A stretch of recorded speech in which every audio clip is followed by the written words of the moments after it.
On va voir ensemble comment faire de l'ultra slow motion sur DaVinci Resolve et on va aussi utiliser l'intelligence artificielle en fin de vidéo. C'est une grosse problématique parce que normalement pour faire du slow-mo, il te faut une caméra de slow motion. Alors ça dépend de combien d'FPS tu as besoin. Maintenant les boîtiers dans le marché, ils peuvent facilement monter à 240 images par seconde.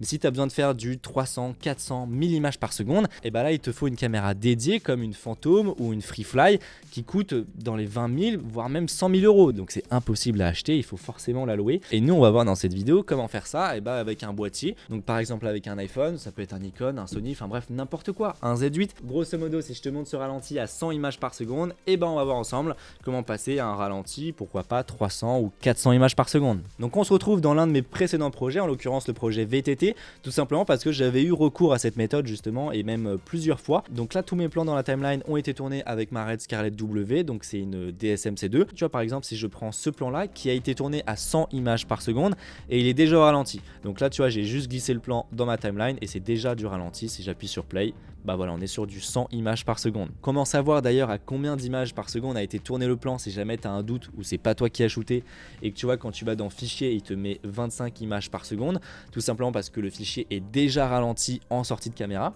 Et pour cela il faut aller dans les métadonnées. Tu vois on va dans métadonnées, on fait afficher toutes les catégories et puis un peu plus bas dans images par seconde de la caméra on a bien marqué 100 et effectivement j'ai bien filmé à 100 images par seconde. Donc là avec ce plan j'ai déjà un ralenti x4 comme ça tel quel avec la vitesse à 100%. Si jamais tu as filmé au ralenti et que tu n'as pas ton ralenti, à ce moment là si tu as tourné à 100 images par seconde, on va mettre du 25%, ce qui correspond à un ralenti x4. Le but ça va être de ralentir encore plus ce plan, on est sur 100 images par seconde, mais j'aimerais bien passer sur un petit 200.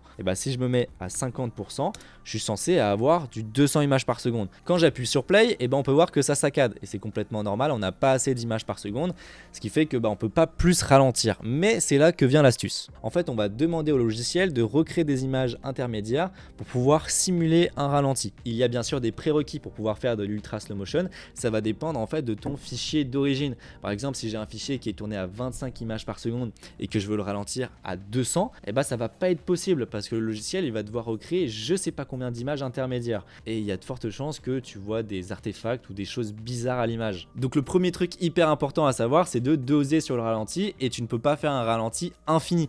C'est à dire que si j'ai du 25 images par seconde et je lui demande de faire du 400, à part potentiellement des essais avec de l'intelligence artificielle, ça sera pas possible en l'occurrence sur DaVinci. Moi avec des images tournées à 100 images par seconde, j'ai réussi à monter jusqu'à un équivalent 300 images par seconde, mais on commence à avoir des artefacts, des choses bizarres. Alors la plupart des gens ne le voient pas, mais c'est vrai que si tu as l'œil et que tu regardes le moindre détail, image par image, tu vois qu'il y a des défauts. On peut voir que ça saccade comme tout à l'heure, c'est complètement normal parce que avant j'avais bien 25 images par seconde, sauf que là comme j'ai ralenti par 2 alors que je n'ai pas les images nécessaires, je tombe à 12,5. Donc on va demander au logiciel de recréer une image sur 2. En fait tout va se passer ici dans vitesse et mise à l'échelle. Le premier truc à modifier ça va être le mode de traitement de la vitesse. Moi à chaque fois sur tous les essais que je fais je me mets sur flux optique et estimation du mouvement. Alors là tu as plusieurs finitions. Le meilleur c'est le AI Speed Warp meilleure qualité, mais tu en as différents qui demandent plus ou moins de ressources. Par exemple, si tu veux faire tes premiers essais, tu peux te mettre sur le High Speed Warp plus rapide et puis ensuite à l'export sur meilleure qualité. En fait, grosso modo, tu vois, c'est comme dans ta page étalonnage, tu vois, quand tu vas dans Denoise, tu as plusieurs méthodes de finition. Là, c'est exactement pareil. Nous ici, pour que ce soit plus rapide, on va se mettre sur High Speed Warp plus rapide. Et puis voilà, c'est fait. Il faut savoir que ça demande beaucoup de ressources. Là, je suis sur un Mac Studio M4 Max, pas full config, mais quasiment un petit peu gonflé au niveau du GPU. Mon fichier RAID, donc c'est du RAW R3D, je suis en quart au niveau du dématrissage. Et puis dans le viewer, pour le coup, je suis en demi. Donc tu vois, on a vachement baissé en termes de qualité d'image. Là, c'est comme si j'avais un aperçu en 720p, peut-être même moins. Donc n'hésite pas à faire des proxys, à bien désactiver l'étalonnage et puis active les rendus. Tout ça, je te l'ai expliqué, je pars du principe que c'est acquis. Et donc là, maintenant, quand j'appuie sur play, j'ai bien mon ralenti à 200 images par seconde.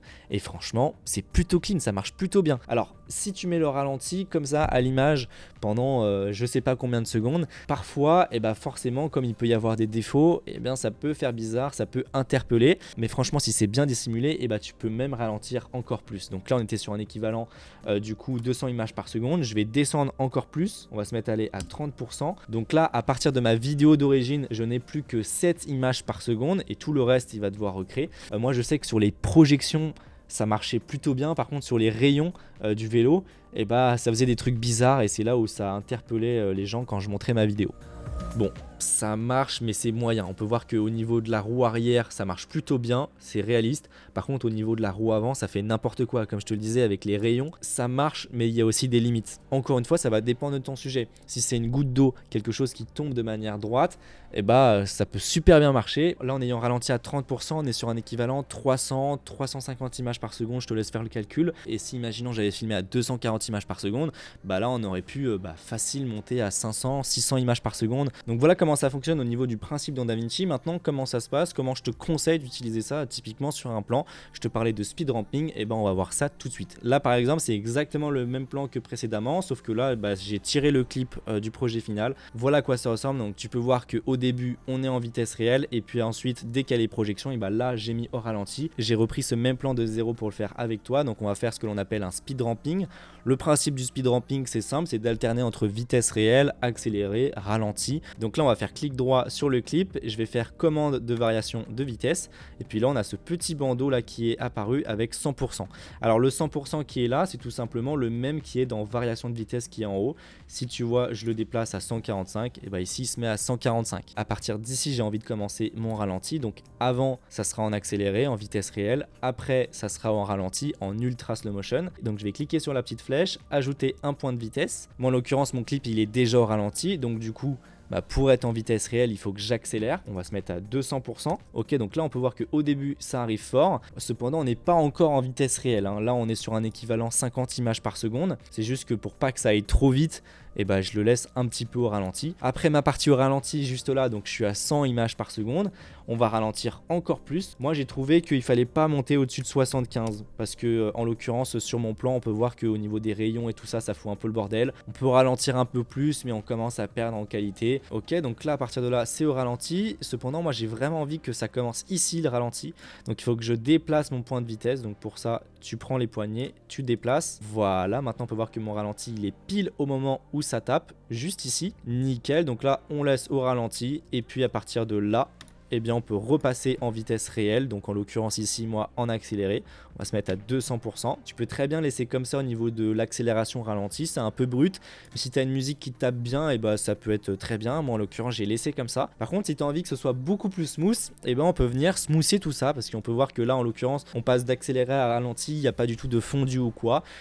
Si tu fais un très gros accéléré puis un très gros ralenti, ça peut être bien de smoother un peu plus tout ça. Donc on va aller dans keyframe, tu vois, juste en haut, on va aller dans les courbes en haut à gauche et puis ensuite on va sélectionner nos deux points qui correspondent du coup à nos deux clés juste là, et puis on va appuyer sur la fonction amorti arrivée et départ. Alors là on peut voir que ça m'a smoothé avant la clé et puis après la clé. Tu peux jouer sur le délai, donc ici ça va être très brut, ça va couper net entre accéléré et ralenti, et puis plus j'étends ma clé, plus ça va être doux. Et donc là du coup on va faire ce que je t'ai dit tout à l'heure, mode de traitement on va mettre flux optique et puis estimation du mouvement AI plus rapide. Ce que tu peux faire après c'est alterner entre du très ralenti et puis du ralenti. Typiquement au moment où ça frappe, je peux laisser du 50, je peux même pourquoi pas essayer de ralentir encore plus pendant quelques frames.